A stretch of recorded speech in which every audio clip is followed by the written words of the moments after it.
Thank you for tuning in to Art4Life podcast. Today I'm going to present to you 3 trailer wraps that I have completed.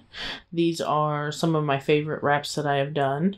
The Rustic Windmill trailer is number 1, O'Doggy's number 2, and PJ comes somewhere else on the list, not far down, but I've got a few that are quite colorful. I look forward to showing you these works that I have done that I'm very proud of. PJ Myers was one of the first ones I did. It was the first trailer wrap that I got to design. So it was my biggest design there for a while. I'm happy to be able to share with you. Please let me know if you have any comments below or have any projects you would like to work together on. I enjoy doing these kind of designs. That's why I've decided to show these off first. It's because these wraps are one of my all-time favorites. So thank you very much. I'm going to start with the Rustic Windmill Mobile Boutique. This is one of my more recent wraps and one of my favorites that I have quite a few pictures of. And there's a lot of pictures, working pictures of it. I apologize that a lot of these pictures aren't the best quality. With this project, I took a lot of pictures of my screen while I was working on it. So it's got that screen pattern to it. That way I could either text them to the client or I could think about it for the night. I could have the screen up to talk about with my friends and my family and think about it for the night, for the next day, to have new ideas to add to this one, because it did take about 3 months to design this camper between communications. Sometimes they go really quickly and sometimes they don't. This was one that had a lot of back and forth on it. To start with, I was given a color palette and an idea to turn this fireball camper into this mobile boutique. The client requested flowers and scallops to go about halfway up. She had given me 1 or 2 pictures of other trailers she liked. And so to start with, I found some flowers that I liked that were in her color palette or made them into her color palette. And I put a lace across the bottom instead of scallops. It still had the same shape, but it was a little fancier. This client did not have a logo, so we were also working on that. There was a window that we had done for another client that had watercolor flowers and like a golden ring around it, and she liked that design. So we were trying to do something kind of similar, but not the same. So I gave my first proof to the client, and she said she wanted something brighter. So I took the flowers and I changed the colors on them, brightened them up. I added the scallops to the background and played with that, played with a bunch of colors, added some stripes because I was trying to hide things, knowing that this was like a 60s, 70s camper and was going to have heavy corrugation. I was trying to hide things in it or give it plenty of pattern so that you wouldn't notice, so your eye had somewhere to go that wasn't on the imperfections of the vehicle itself. So I presented my next proof to her, and she said she didn't like the flowers. Even though I had brightened them up, they weren't what she was looking for. She wanted more watercolor flowers. So I found some flowers that I liked, and she went and bought some flowers off of Etsy that she liked. And I made a proof of each, and she ended up picking the flowers off of Etsy. I wasn't a huge fan of them because they were watercolor flowers without a whole lot of detail. I liked the more detailed flowers, but I don't have a picture of my alternative on that one. I just have a picture of the flowers that she picked, which is fine. I went with it. The customer's always right. I usually offer my preference and then what the customer's asking for. So that way, sometimes we meet in the middle or I win. Sometimes I come up with a better idea than the client. And that's wonderful when that happens. When it doesn't, I make the best of it and we continue on. So I started designing with those flowers, started trying to figure out the other sides of the camper, what kind of colors we were going to use, what scallops. I gave her a set of proofs that had a whole bunch of different color options. On the color options, I had researched to find out what colors of spray paint we could readily get to paint the door. She was talking about painting the door and painting the trim. So I made sure to pick a paint that was actually an option when we went to do this project. So that way we could plan for the trim and the doors. And so I would have suggested a dark color like a dark blue or a dark red or, so a pink or something like that. The client ended up choosing teal for the door and white for the trim because then white wouldn't be a main highlight of the vehicle. You wouldn't notice the trim, and it did work out really well. Against the light blue, you really don't notice the trim much, the white trim. The bad side of that is we had warned her that it may rust and need to be touched up more often. When the guys were working on this, they actually pulled all the windows out of this trailer to paint them all, which is above and beyond on them. Good job to the guys for doing this whenever they installed that, because that's not something that's normally done. This camper definitely needed it, being an older one. That needed to be done to prep everything, and it made for nice edges because they had the full wrap on there before they put the windows back in. Afterwards, I thought that this came out really well. I was super pleased with the colors. The bright pink showed up really well.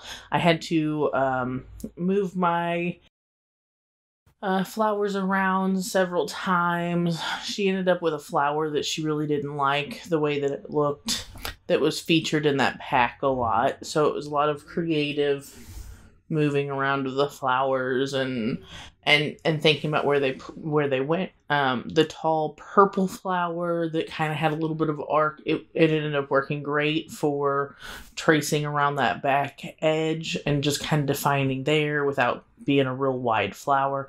So in the end, I really liked this flower design that I would never have picked. I would not have picked those flowers, and I wasn't particularly happy about it at the beginning. And it worked out great in the end.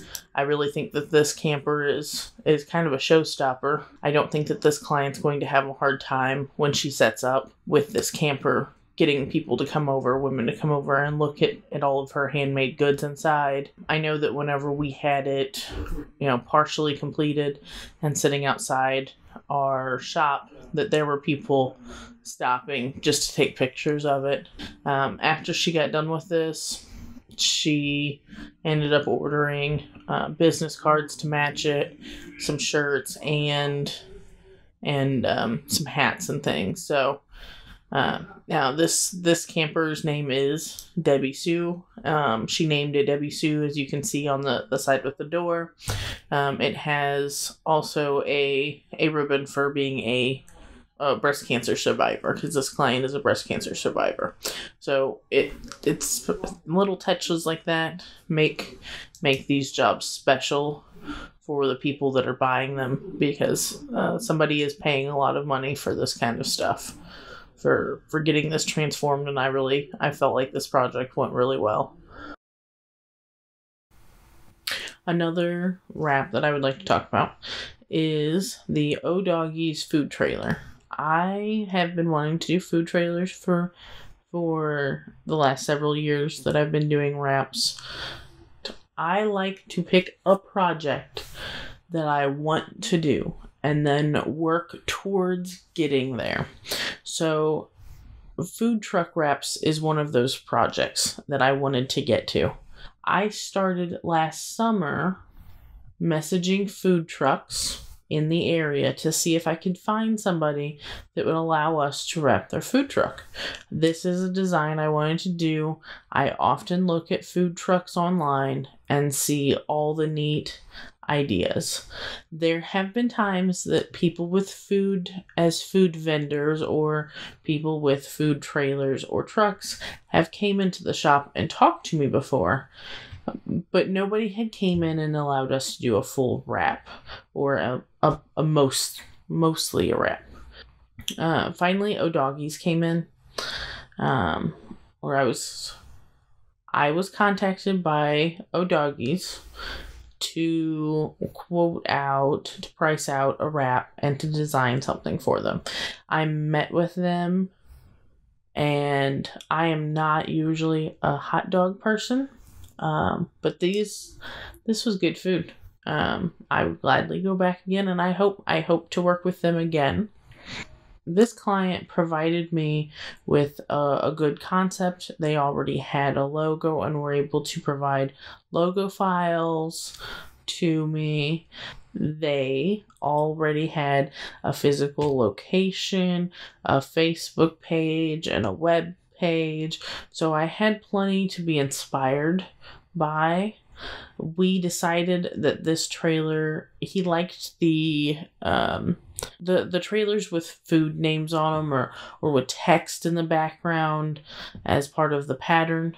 So he was able to give me a list of words he would like to be on the trailer.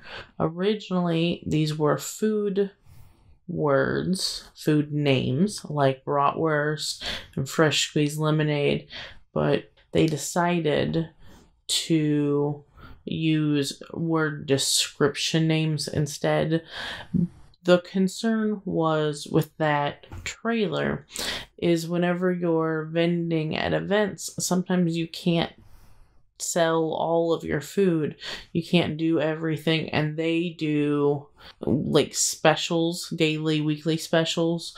So their menu is changing a lot. So they didn't want somebody to walk up expecting them to have certain things that were wrote on their trailer and for them to not have them. I think this was a wise choice. For me, this wrap came together very quickly. I had already done some research on things of that nature, on some food trailers. Unlike the rustic windmill, I didn't have very many proofs on this. I didn't have to do very much with it. It really came together from the beginning. I had played with some other colors. Green didn't look good on the bright yellow trailer. It just clashed so much with the other sides, knowing that we may not do a full wrap, or we likely would not do a full wrap on the trailer. It just, every time I've gotten one of these bright yellow trailers that has a partial on it, we have usually ended up going with a bright yellow background because it blends in better. It doesn't stick out like a sore thumb. It's just the way that it has worked for me. Another trailer that is like this is the PJ Myers trailer. This was the first one I had done, the first large trailer, being 16 feet long. He provided me with some of his pictures of jobs that he had completed, and I was able to pull the background out of those. That was the concept that I came up with after doing some research. We saw another company that had done kind of a similar thing with a white background. PJ had specifically ordered that yellow trailer, that honey yellow, we'll call it sunflower yellow. He had specifically ordered that color of trailer, not realizing that with the wrap we could have done white or something else. But the yellow worked out. It made his logo stand out well off of that one. And that was another one that took a while to get approved, but mainly because some of those contractors are very busy guys. So those are three of my trailer wraps that I have done. Every time I go to create one of these recordings, I have an idea for where I want it to go. This being only my second recording that will be uploaded, everything goes very differently by the time I'm done with it. My plan with this video was to show about 10 different wraps that I've done on vehicles or trailers, but in the amount of time that I talk about each one, it really would be a very long video, and just not what I'm interested in doing yet. I want to get to longer videos, but I want this to be informational, but not super boring. And I'm really trying to work on the not super boring right now. So here is 3 trailer wraps that I have done. One of them being an RV that I enjoy. That I like these ones. I'm proud to show them off. And me talking a bit about each job. I hope that you enjoy this recording and it is not too super boring. If anybody would like me to do a trailer wrap, I would be happy to. Please hit the subscribe button so you can know about my latest video. If anybody would like to contact me for projects, questions, or comments, my contact details are on this page. Please let me know. Thank you for watching.